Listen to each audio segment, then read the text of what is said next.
My business partner, Alex, didn't realize that as a lead systems architect, I don't just build the platform, I track every single heartbeat of the server. For 3 years, we were the golden duo of our tech startup. Alex was the visionary, who handled the high-level strategy, and I was the engine in the basement. He was constantly praised for his lightning-fast turnarounds on executive reports and genius strategy updates. Last week, at a celebratory dinner for our latest funding round, Alex had a few too many drinks. He leaned over to our lead investor and joked, "The secret to success is being a ghost in the machine. If you build the right shadows, you never actually have to show up to the office. Mark here is the only one who actually works. I just provide the divine inspiration from my couch." The table laughed, but I felt a cold chill. I'd been working 80-hour weeks while Alex claimed he was networking in the field or deep in strategy sessions. When I asked him later what he meant by the shadows joke, he laughed it off. "It's a metaphor, Mark. Don't be so literal. You're the logic, I'm the magic. But I am logic." So I went back to the office and ran a full audit on Alex's internal credentials. What I found was a professional disaster. Alex hadn't logged into our secure server in 14 months.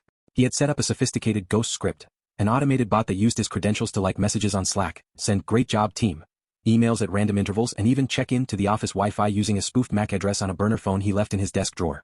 Every strategy report he'd ever turned in was actually a reformatted template he'd outsourced to a freelance firm in Eastern Europe using our company's research and development budget. He wasn't a visionary, he was a middleman stealing our equity. I didn't confront him. I didn't change his password.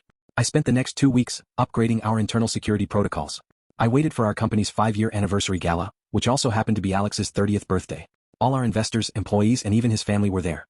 When it was time for the founder's milestone presentation, I stood up with the remote. I said, "Alex, for your 30th, I wanted to show everyone the magic that makes this company run." I hit play. It wasn't a video of our growth. It was a live screen recording of his ghost script in action. I showed the audit logs that proved he hadn't touched a keyboard for a year. I showed the wire transfers to the freelance firm, labeled as server maintenance. The final slide was the joke he told at dinner, printed in big bold letters over a photo of his burner phone hidden in his desk. The room went silent. Our lead investor stood up and asked for his capital back on the spot.